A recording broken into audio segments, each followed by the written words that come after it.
हाँ जी बच्चों, ईपीएस के कुछ क्वेश्चंस आगे बढ़ाते हैं।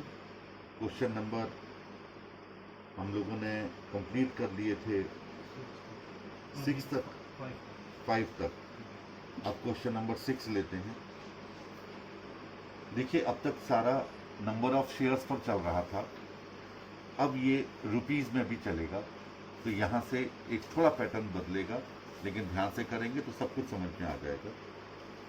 कहता है 1 April 2011 balance at the beginning of the year 10,000 shares, nominal value 10, paid up value 10। 31 July 2011 issue of shares for cash 2000। कहता है dividend to be paid on nominal value, 10 rupees nominal value है, paid up value है 8। On 1 December 2011 issue of shares for cash, dividend to be paid on paid up value 1100 shares, nominal value was 10, paid up value is 4. Calculate weighted average number of shares outstanding during the period 2011-12. This is the question. अब यहाँ पर rupees भी आ गया, तो rupees को भी ध्यान में रख करके आपको अब टेबल बनानी है। तो ऊपर हेडिंग डाल दीजिए, table showing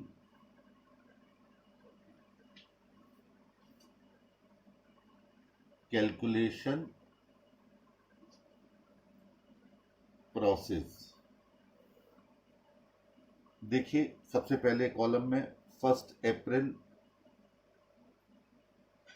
2011 number of shares outstanding, दूसरा कॉलम होगा, कितने थे, 10,000। इसके बाद आगे लिखिए एडजस्टमेंट फैक्टर, एक नया कॉलम बनाएंगे, एडजस्टमेंट फैक्टर, ये अभी समझाऊंगा मैं आपको। इसके बाद अगला कॉलम बनाएंगे adjusting outstanding share, adjusted outstanding shares. इसके बाद अगला कॉलम होगा number of months for which shares remain outstanding, shares remain outstanding. और अंतिम कॉलम होगा प्रोडक्ट। यानी कुल मिलाकर के 6 कॉलम आपने बनाए। पहला कॉलम डेट का था, दूसरा column number of shares outstanding का था, तीसरा कॉलम एडजस्टमेंट फैक्टर का था, चौथा कॉलम एडजस्टेड आउटस्टैंडिंग शेयर्स का है, पांचवा कॉलम नंबर ऑफ मंथ्स का है और छठा कॉलम प्रोडक्ट का है। ये एडजस्टिंग फैक्टर रुपीस पर बेस्ड है। अभी तक हम लोग सिर्फ मंथ्स पर कर रहे थे, लेकिन ये पहला मौका है जब हमारे पास रुपीस आए हैं, इसलिए उसका हमें एडजस्टिंग फैक्टर निकालना होगा। देखिए, पहले वाले 10,000 शेयर्स जो आउटस्टैंडिंग थे वो 10 रुपए का था और 10 रुपए फुल्ली पेड अप था। दूसरे शेयर जो इशू किए गए हैं 31 जुलाई 2011 को, वो 10 रुपए का है लेकिन 8 रुपए पेड अप है। लेकिन क्वेश्चन में कहा गया कि उसको हम नॉमिनल वैल्यू पर डिविडेंड पे करेंगे, लेकिन तीसरे वाले केस में उन्होंने कहा कि हम पेड अप वैल्यू पर पे करेंगे और वो है 4 रुपए। तो 10, 10, 4 ये हमारा अमाउंट आ गया इन शेयर्स पर जिन पर डिविडेंड पे करना है, जिस वैल्यू पर डिविडेंड पे करना है। तो आपने एडजस्टमेंट फैक्टर 1, 1, 0.4 ये लगाना है इन तीनों के लिए। पहले वाले के लिए 1, दूसरे वाले के लिए 1 क्योंकि 10-10 रुपए पर हमें डिविडेंड पे करना है, और तीसरे वाले को चूंकि 4 रुपए पर करना है तो 0.4। ठीक है, अब आ जाइए फिर फर्स्ट कॉलम में 31 जुलाई 2011 आपने 2000 शेयर क्या किए थे, इशू किए थे। ठीक है, अब यहां पर अभी तक हम लोग क्या करते थे, अभी तक हम लोग ये कर देते थे कि 10,000 में 2,000 जोड़ करके 12,000 कर देते थे, और अगले अगले महीनों के लिए हम उसे मल्टीप्लाई कर लेते थे। जैसे 10,000 शेयर अप्रैल में थे तो अप्रैल, मई, जून, जुलाई 4 महीने से मल्टीप्लाई कर देते थे। फिर 31 जुलाई के बाद 12,000 लिख करके फिर आने वाले मंथ से मल्टीप्लाई कर देते थे।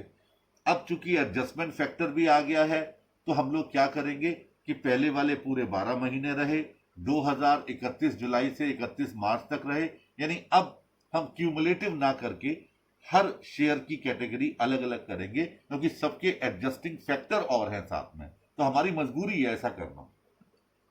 इसके बाद 1 दिसंबर 2011 आपने 1100 शेयर इशू कर दिए, 1100 लिख दिया आपने। अब एडजस्टिंग फैक्टर को मल्टीप्लाई करके एडजस्टेड आउटस्टैंडिंग शेयर निकालिए। 10,000 इंटू 1 10,000, 2,000 इंटू 1 2,000, 1100 इंटू 0.4 440। ठीक, अब ये 10,000 शेयर तो पूरे 12 महीने के लिए रहे। जुलाई में जो शेयर इशू किए गए थे वो कब रहे? अगस्त, सितंबर, अक्टूबर, नवंबर, दिसंबर, जनवरी, फरवरी, मार्च, यानी 8 महीने के लिए। हमेशा याद रखिए 31 जुलाई है तो अगस्त से काउंट करना है। ये सब चीजें आपको आती हैं लेकिन एग्जाम में प्रेशर में ये सब चीजें गलत हो जाती हैं कई बार। 1 दिसंबर, अब फिर यहां 1 दिसंबर आ गया यानी 4 महीने। अब इनको मल्टीप्लाई कर, 10,000 इंटू 12 1,20,000, 2,000 इंटू 8 16,000, 440 इंटू 4 1,760, टोटल आ गया 1,37,760। अब weighted average number of shares निकाल लीजिए। Weighted average number of shares 1,37,760 divided by 12, 11,480 shares निकल करके आ। ये था weighted average number of shares निकालना। यहां पर भी क्या था, नंबर ऑफ शेयर्स आपको दिए गए थे, उनके मंथ्स दिए गए थे। अगर खाली मंथ्स होते तो हम वही पुराना मेथड करते कि 10,000 शेयर्स 4 महीने तक रहे, फिर 12,000 अगस्त, सितंबर, अक्टूबर, नवंबर 4 महीने तक रहे, और फिर 13,100 अगले 4 महीने के लिए रहे। मल्टीप्लाई करके हम आंसर निकाल लेते। लेकिन क्योंकि यहां पर रुपीस का फैक्टर भी था, उसे हमने नाम दिया एडजस्टमेंट फैक्टर 11.04। क्लियर है? चलिए अब आगे चलते हैं एक नए एस्पेक्ट की तरफ, क्वेश्चन नंबर 7 में। देखिए अब बोनस शेयर्स की बात और आ रही है।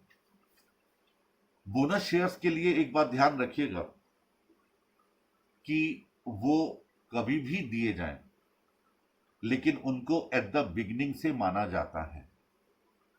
उसके पीछे रीजन क्या है? रीजन है पैसा कब से लगा हुआ था। हम बोनस शेयर्स कैसे इशू करते हैं? अपने रिजर्व्स को कैपिटलाइज करके, और रिजर्व तो 1 अप्रैल से ही लगा हुआ था बिजनेस में। बोनस शेयर्स में कोई कैश तो आ नहीं रहा है जो अब पैसा लगा हो। हम उन शेयर्स के लिए कैश जो हम इशू करते हैं उनके लिए तो डेट ऑफ इशू से, date of when the cash is receivable, तब से हम काउंटिंग शुरू कर देते हैं। ये भी पॉइंट ध्यान रखना, किसी इंटरेस्ट और प्रिंसिपल के बदले में अगर आपने शेयर इशू किए हैं तो जिस डेट से इंटरेस्ट ड्यू हो गया था उस डेट से उन शेयर को इशू माना जाएगा। किसी की सर्विसेज के रेंडर्ड होने के बाद उसका पेमेंट अगर आप शेयर्स में कर रहे हैं तो कब से मानोगे? जिस दिन से उसने सेवाएं दी थी। जैसे ही सेवाएं उसने दे दी, आपको उसी डेट से उन शेयर्स को इशू माना जाएगा, चाहे भले ही आप उसका शेयर कब दे रहे हों। जब आपने किसी असेट को खरीदने के लिए शेयर देने का वचन दिया है तो जब आपकी डील फाइनल हो गई उसी डेट से माना जाएगा शेयर्स का इशू करना। Amalgamation in the nature of purchase में कब से माना जाएगा? From the date of purchase, यानी जब आपका वो परचेज हो गया है बिजनेस, लेकिन मर्जर में इनिशियल स्टार्टिंग से माना जाएगा। ये बार बार इस टेबल को बार बार पढ़ना क्योंकि ये परेशानी खड़ी कर सकती है। अब देखिए net profit during the year दिया गया 11-12 में 60 lakhs, यही क्वेश्चन है।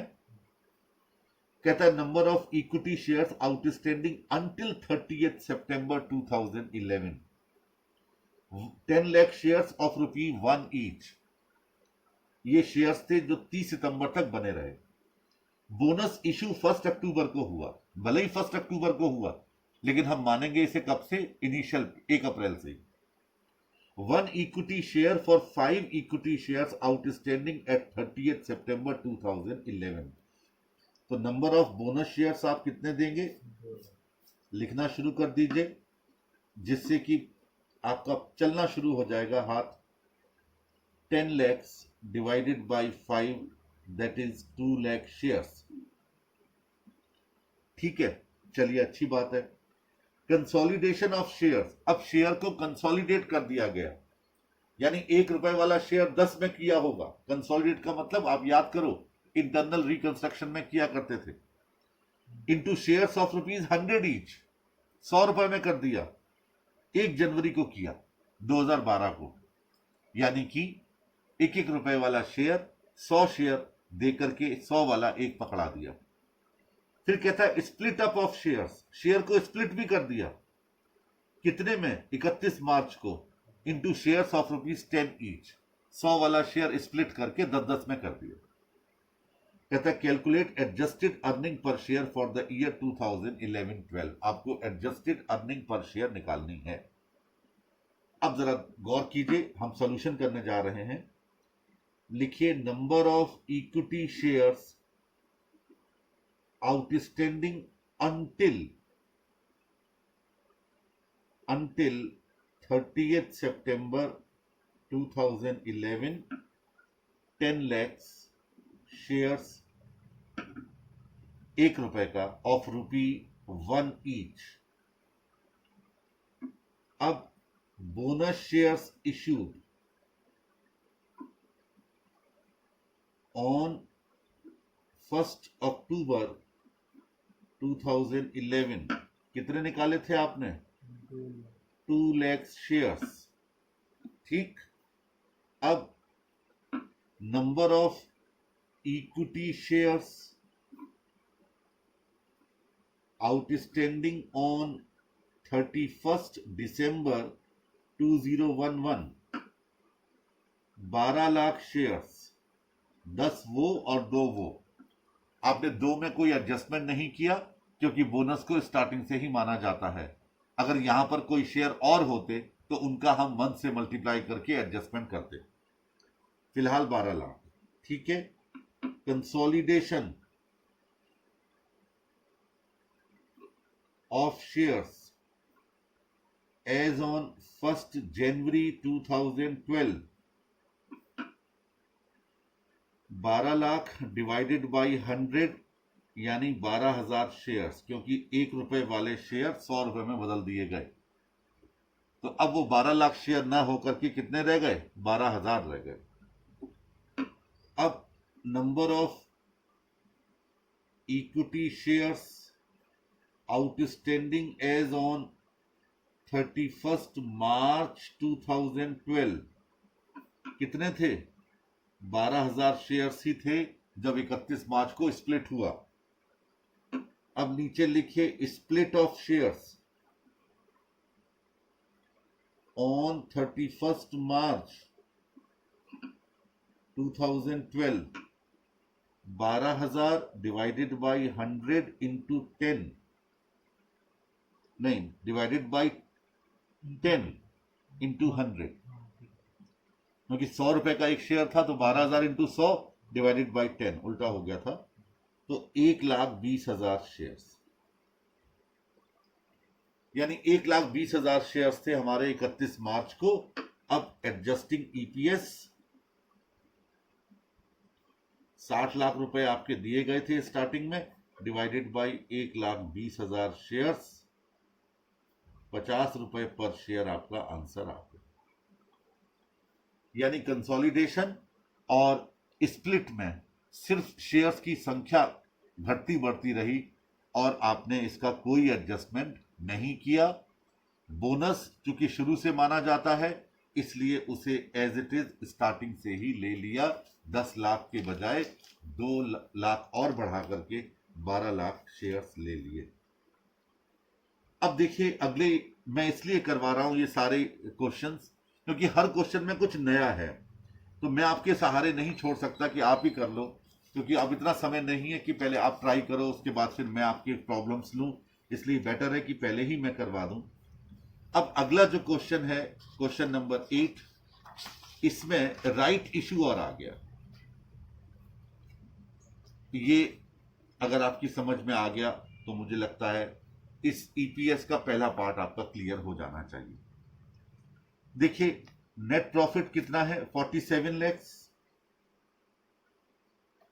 Question number 8, net profit 47 lakhs है। Profit before VRS payments, but after depreciation 75 crore. 75 crore. ये वाला क्वेश्चन कहीं नजर नहीं आ रहा। एक बार आप थोड़ा एक मिनट, ये 10th है। Net profit for the period 2001-2002 है। 1 2 11 12 47 लैक्स। हाँ, 10 lakh shares outstanding। 10 lakh shares outstanding, 2 new shares for each 5 shares outstanding, right issue। ये 10th वाला 10th है। चलिए 10th कर लीजिएगा, मेरी बुक में ये 8 था, बाकी देख लेंगे 8 9 कौन से नए आ गए। देखिए net profit for the year 2011-12 था 47 लैक्स। 47 लैक्स, ठीक है। Number of shares outstanding prior to right issue 10 lakh. ये नंबर ऑफ शेयर्स थे outstanding prior to right issue, यानी राइट इशू से पहले 10 लाख शेयर्स थे, ठीक है। कहता है right issue 2 new shares for each 5 shares outstanding, right issue price is 15, last date to exercise right 31 December 2011। यानी right shares to B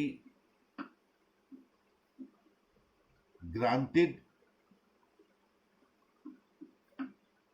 10 lakh divided by 5 into 2, 4 lakh shares.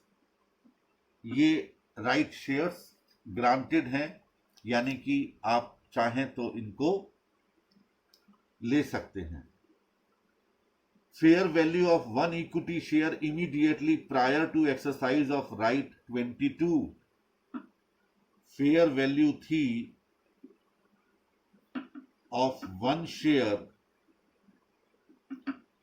Prior to right issue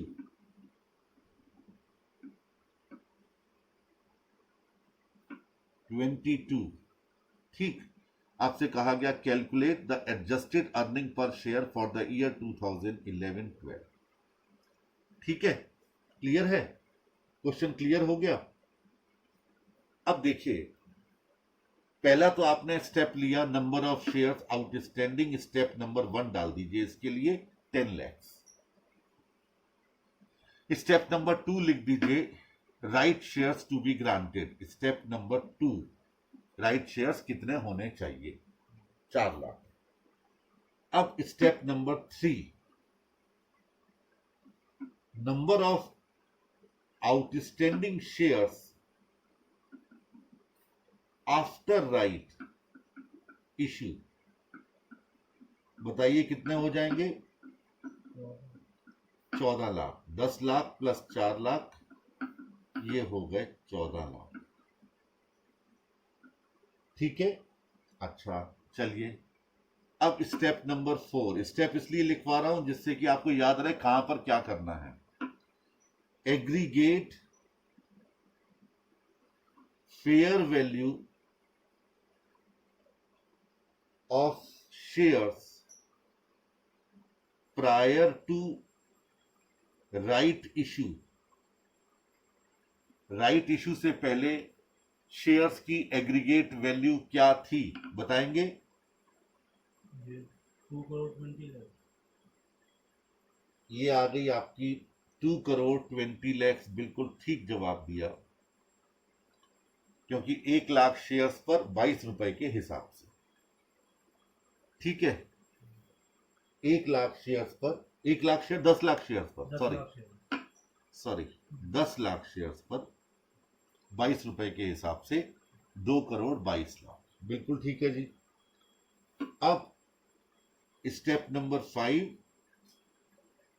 proceeds from the right issue, from the right issue, बताइए कितनी प्राप्त होगी? 60 lakh. 60 lakh, बिल्कुल ठीक है। 4 lakh right issue वाले share थे, 15 रुपए से हम एक शेयर पर वैल्यू ले रहे हैं, मल्टीप्लाई कर दिया 15, यानी 60 लाख रुपए आ गए। ठीक, अब इसके बाद आप क्या करेंगे? स्टेप नंबर 6, यहां पर एक नाम दिया जाता है, वो आपके AS20 में ही नाम दिया गया है, और वो है theoretical excluding right fair value per share.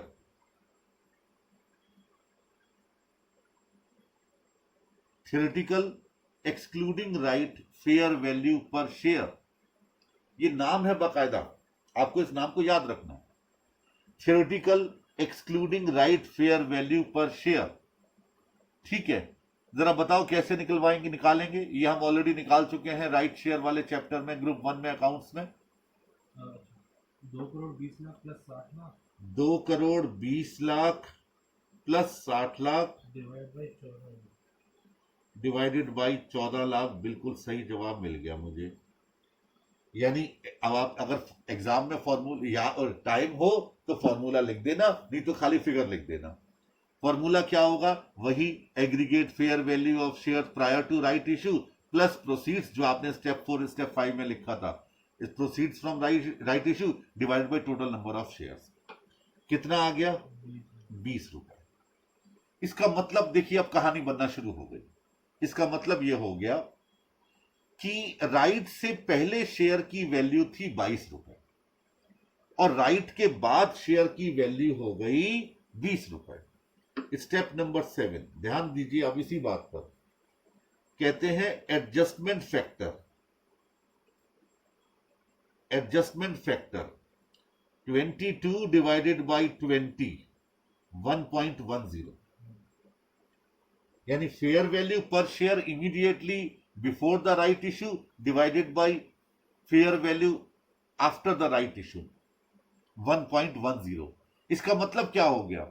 मतलब यह हो गया कि पहले वाले शेयर्स 10 लाख, 1 रुपए 10 पैसे के बराबर थे, वेट था उनका, और उसके बाद इन सब का वेट 1 रुपया हो गया।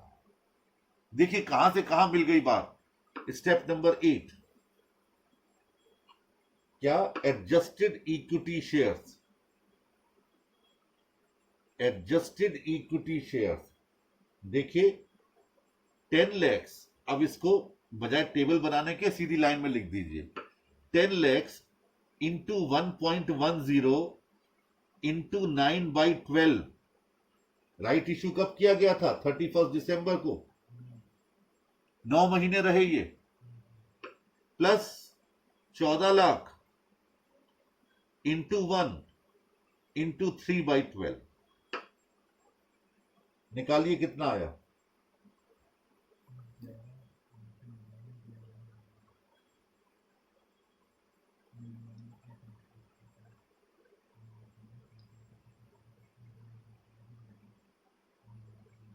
कैलकुलेटर नहीं है क्या? कंप्यूटर छूट गया है। अब बता दो कि कितना है। 11,75,000 शेयर्स, हाँ। ठीक। हाँ। Step number 9, EPS 47 lakh question में दिया गया था profit, divided by 11,75,000, 4 rupees per share. ये निकल के आ गया answer.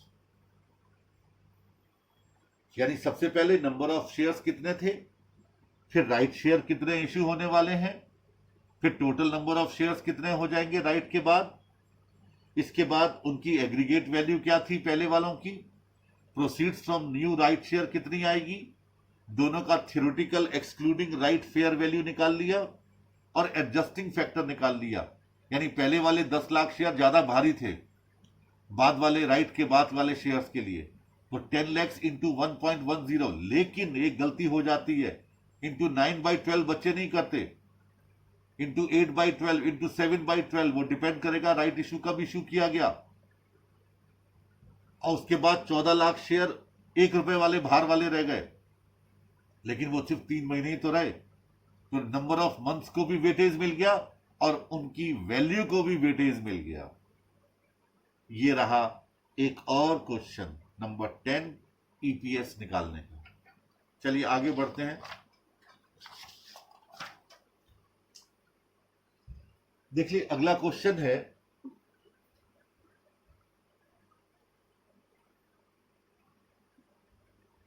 The next question is, check कीजिए कौन सा है, जिसपे नेट प्रॉफिट आफ्टर टैक्स दिया गया है 34,80,000। 11th है क्वेश्चन नंबर 11। देखिए net profit after tax for the year 2011-12 34,80,000 मिल गया। Net profit after tax for the year 2012-13 36,60,000। Number of shares of ₹10 each outstanding as on 1st April 2012, 1st April 2012, यानी जो दिया गया है दूसरे साल के बिगिनिंग में 1 lakh. Right issue 2 new shares for each 5 outstanding. Right issue price ₹30 पर share. Last date to exercise right 31st December 2012। Fair value of 1 equity share immediately prior to exercise of right on 31st December 2012, 58 per share. Bonus issue on 31st March 2013, 1 equity share for 5 equity shares outstanding on 31st March 2013. Calculate basic earning per share for 12-13 and restatement for the year 2011-12। पहले तो हम 12-13 की निकालेंगे और उसके बाद आपको restatement पर मैं डिस्कशन करूंगा और तब जाकर के आप इस पॉइंट को कर पाएंगे।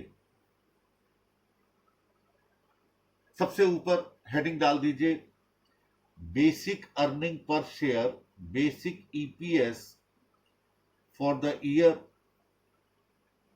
2012-13।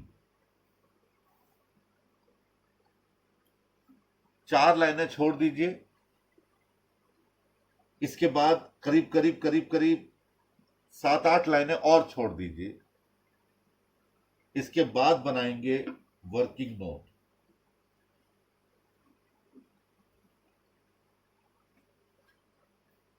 क्या मुझे बता सकते हैं कि वर्किंग नोट में, पहला वर्किंग नोट में कौन सा बनाऊं? थोड़ा दिमाग लगा के बताइए, उसके बाद ज्यादा बेटर रह सकता है। राइट इशू बताया जाए कितना हो रहा है। राइट इशू बताया जाए कितना हो रहा है, और उसके बाद फिर बोनस शेयर निकाले जाएंगे कितने हो रहे हैं। बोनस शेयर्स निकाले जाएंगे कितने। हमें राइट से पहले का प्राइस और आपके बाद का वो एग्रीगेट वैल्यू निकालना। ठीक है, यानी कि एडजस्टमेंट फैक्टर निकालना पड़ेगा। चलिए अब बहुत ध्यान से, बहुत बड़ा वर्किंग नोट आप बनाने जा रहे हैं। ये मान के चलिएगा इस चैप्टर के बड़े क्वेश्चंस में से एक है, और अगर ये आपने ढंग से कर लिया तो आने वाले समय में आपके लिए ये कुछ नहीं बचेगा, बहुत आसानी से, क्योंकि इसके बाद मुझे लगता है डाइल्यूटेड शुरू हो जाएगा। तो इसलिए अब पूरा कंसंट्रेशन रखिएगा। देखिए ऊपर हेडिंग डालेंगे working note number 1, calculation of theoretical excluding right fair value per share and bonus element in right issue। अब बहुत ध्यान से देखिए। सबसे पहले तो वही चीजें जो आपके साथ पहले डिस्कस की गई थी। स्टेप नंबर 1 ले लीजिए। थोड़े स्टेप कम कर देता हूं क्योंकि बड़े हैं क्वेश्चन। तो aggregate fair value of the shares prior to right issue. Direct ले रहे हैं। क्या था, शेयर कितने थे, 1 लाख, और वैल्यू क्या थी, 58, यानी 58 lakh rupees. Step 2, proceeds from right issue, 1 lakh divided by 5 into 2, कितने शेयर्स हो गए, 40,000। एक राइट शेयर कितने का था, 30 रुपए का, ये आ गया 12 लाख। ठीक है। Step 3, total value of all shares, या एग्रीगेट, टोटल की जगह एग्रीगेट डाल दीजिए, 58 lakhs plus 12 lakhs is equal to 70 lakhs। ठीक। और स्टेप नंबर 4, अब डायरेक्ट निकाल लो, टेंशन मत लो। Theoretical excluding right value, 70 lakhs divided by 1,40,000। 1 lakh पहले शेयर, 40,000 राइट, 1,40,000, ये आ गया 50 रुपए पर शेयर। यही निकालने के लिए तो हमने ये वर्किंग नोट बनाया था। क्या निकालने स्टेप 5 में, एडजस्टमेंट फैक्टर। क्या निकलेगा बताना जरा, 1.16, यानी राइट से पहले वाले शेयर का भार, वेट 1.16 के बराबर था, और उसके बाद वाले शेयर का भार 1 के बराबर था। चलिए, बहुत सही। अभी तक हमने वही किया जो पिछले क्वेश्चन में किया था। अब इसके बाद इसमें एक फैक्टर आया, वर्किंग नोट नंबर 2 में जाएंगे, और वो है बोनस एलिमेंट। बोनस शेयर्स भी हमने दिए, और चूंकि बोनस शेयर्स को हमने कहां से माना जाता है, स्टार्टिंग से। बोनस शेयर्स भले ही हम सेकेंड ईयर के एंड में दे रहे हैं, लेकिन उसे मानेंगे हम सेकेंड ईयर की शुरुआत से। ठीक है। क्या करेंगे, चलिए हेडिंग डालिए, calculation of bonus element made on 31st March 2013। देखिए, बोनस कितने शेयर्स आप देंगे, number of shares outstanding as on 31st March 2013, बताना जरा कितने थे, 1,40,000। Bonus shares 1,40,000 divided by 5 into 1, 28,000 है जी, 28,000। ठीक है। अब total number of shares after bonus issue,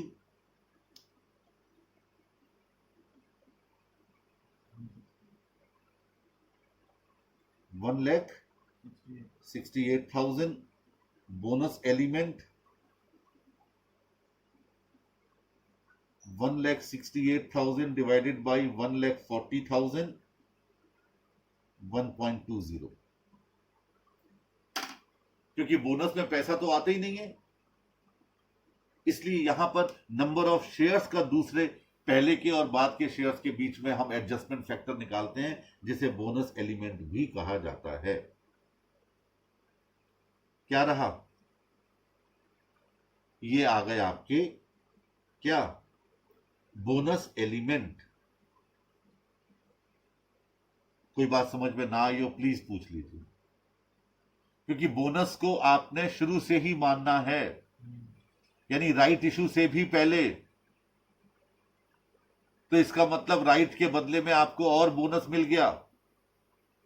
अगर राइट शेयर्स ना मिलते तो बोनस शेयर्स आपके 1 लाख पर मिलते 20,000, लेकिन अब आपको 8,000 और एक्स्ट्रा मिल गए। तो ये बोनस एलिमेंट है जो राइट इशू में शामिल है, 1.20। अब आइए तीसरा वर्किंग नोट, बस ये तीसरा ही है, इसके बाद कुछ नहीं है। Third working note, calculation of weighted average number of shares. ठीक है, अब बड़े गौर से देखिएगा। 1 लाख, मैं इक्वेशन लिख रहा हूं, 1 लाख, ठीक है, मल्टीप्लाई बाई, जरा बताना किसे मल्टीप्लाई करेंगे? 1.16 yes, 1.16 into number of months लेते हैं, बोलो। ये तो ओवर आ रही थी। हाँ, लास्ट डेट सबसे राइट 31 दिसंबर में। ठीक है, तो ये हो गया हमारा 9 महीना।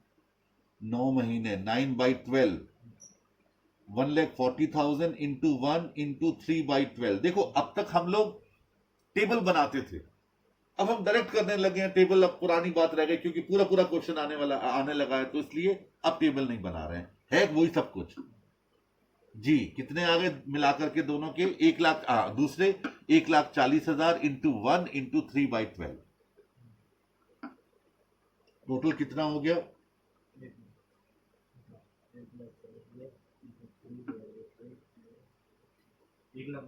1,22,000। ये आ गए क्या? Shares outstanding before bonus issue. ठीक है, अब बोनस एलिमेंट कितना था? 1.20। तो ये आ गए weighted average number of shares outstanding 1,22,000 into 1.20, 1,46,050, 1,46,400।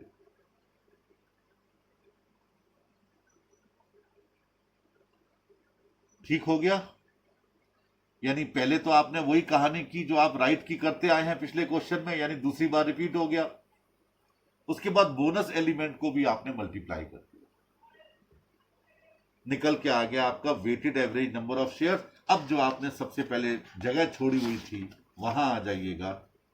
Basic EPS 12-13 की निकालने के लिए सबसे पहले लिखिए नेट प्रॉफिट, एबीसी करके लिख दिया करो।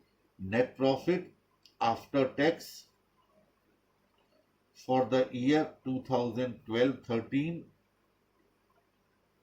कितना था? 36,60,000। B, weighted average number of shares 1,46,400। C, basic EPS 36,60,000 divided by 1,46,400, 25 रुपया, यानी आधा क्वेश्चन हमने कर लिया।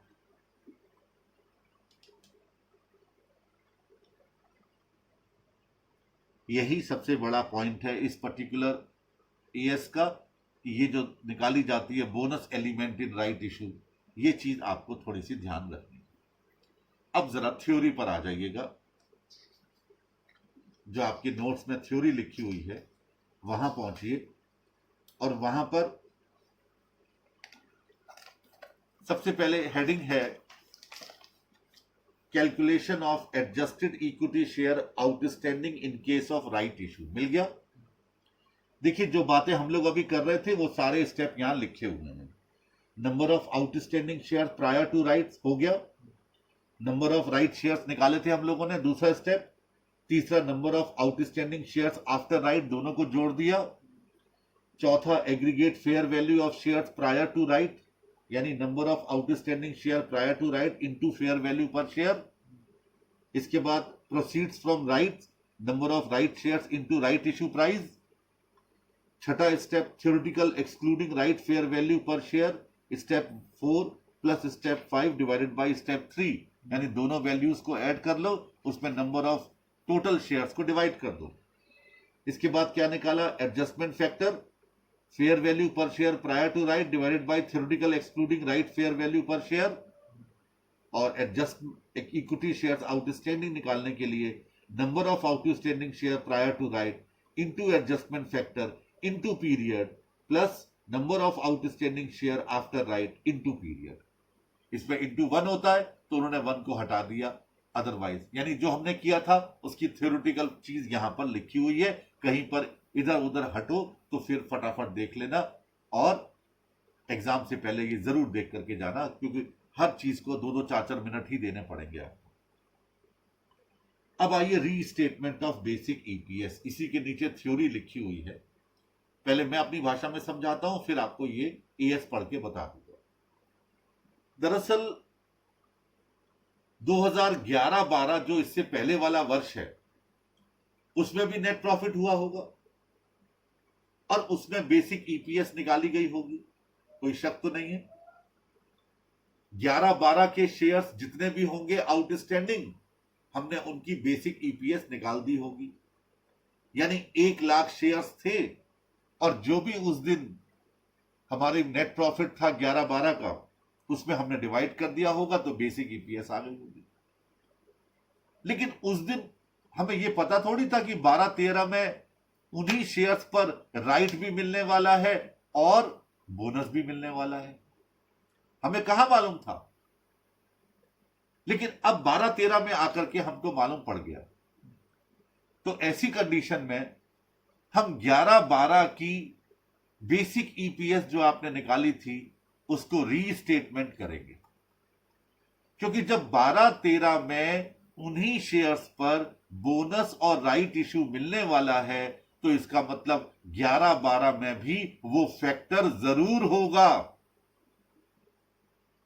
वो फैक्टर जरूर होगा, क्योंकि उन्हीं शेयर्स पर ही तो मिला है 12-13 में, वही 1 लाख शेयर थे। तो ऐसी कंडीशन में जब पिछले साल की ईपीएस को दोबारा से स्टेटमेंट किया जाता है तो उसे कहते हैं रीस्टेटमेंट ऑफ बेसिक ईपीएस, यानी पुराने शेयर्स में भी बोनस और राइट के फैक्टर्स को मल्टीप्लाई करके हम नंबर ऑफ शेयर्स निकालेंगे और दोबारा से ईपीएस निकालेंगे। ठीक है, अब पढ़ लेते हैं थ्योरी क्या कहती है। कहता है when the basic earning per share relating to prior period, ध्यान दीजिए, कहता है when the basic earning per share relating to prior period presented in current period is adjusted, it is termed as restatement of basic earning per share. यानी पिछले साल की basic earning per share को जब आप करेंट ईयर से adjust करते हैं तो उसे कहते हैं restatement of basic earning per share. When is restatement required? कब सब जरूरत पड़ती है इसकी? When the number of equity shares outstanding increases as a result of bonus issue, right issue or share split, or decrease as a result of reverse share split. जब ये सब होगा तब रीस्टेटमेंट की आवश्यकता पड़ती है। जब पुराने शेयर्स 1 लाख थे, 1 लाख ही बचे रहे और नए शेयर इशू किए जाएं कैश में या कोई असेट परचेज करते वक्त, तो उसका पुराने से कोई लेना देना नहीं है। लेकिन जब बोनस हो तो स्वाभाविक है, ये बोनस तो बिजनेस में एग्जिस्ट करता था। राइट इशू हो, राइट इसलिए दिया गया क्योंकि वो शेयर पीछे से चले आ रहे हैं, इसका मतलब उसमें राइट का एलिमेंट छुपा हुआ था, या स्प्लिट हो या रिवर्स स्प्लिट हो जाए, तो इन सब के लिए रीस्टेटमेंट की आवश्यकता पड़ती है। अब average weighted number of shares कैसे निकाल सकते हैं? Number of outstanding share for the prior period into bonus issue factor into right issue factor, into share split factor, into reverse share split factor. यानी सारे फैक्टर्स को, जैसे अभी हमने दो निकाले थे, राइट का निकाला था 1.16 और उसका निकाला था 1.20, उसको 1 लाख से मल्टीप्लाई करके weighted average number of shares निकाल लीजिए और उसे पिछले साल के नेट प्रॉफिट से डिवाइड करके अपना आंसर निकाल दीजिए. ये है restatement of basic earning per share. Clear हो गया? अब आपकी उसी क्वेश्चन पर चलते हैं जहां हमने इसे छोड़ा था. हेडिंग डालिए, restatement of basic earning per share. Restatement of basic EPS relating to 2011-12. सबसे पहले लिखिए A, net profit for the year 2011-12. मैंने जगह छुड़वा रखी थी इसकी, 34,80,000. B, weighted average number of equity shares during 2011-12. बताना कितने?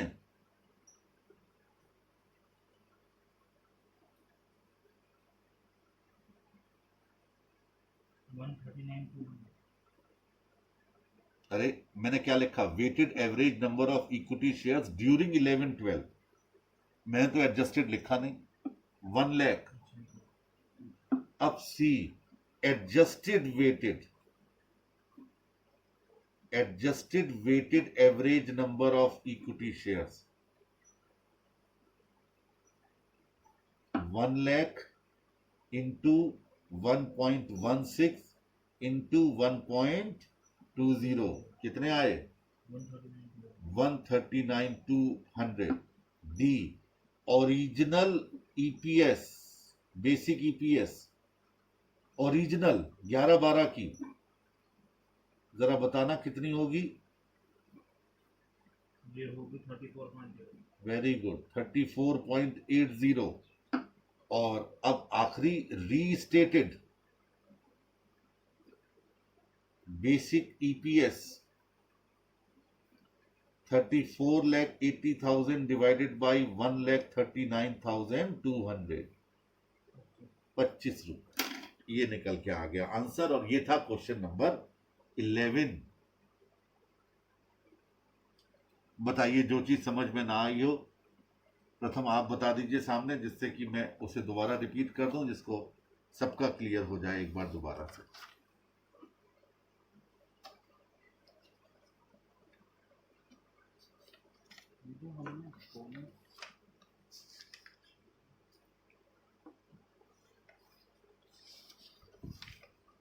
हाँ जी,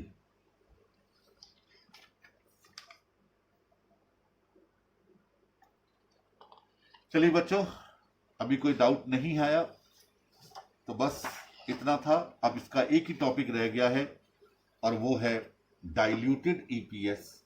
अगले लेक्चर में उस पर मैं रिकॉर्डिंग करूंगा कि आखिर डाइल्यूटेड ईपीएस कैसे निकाली जाएगी.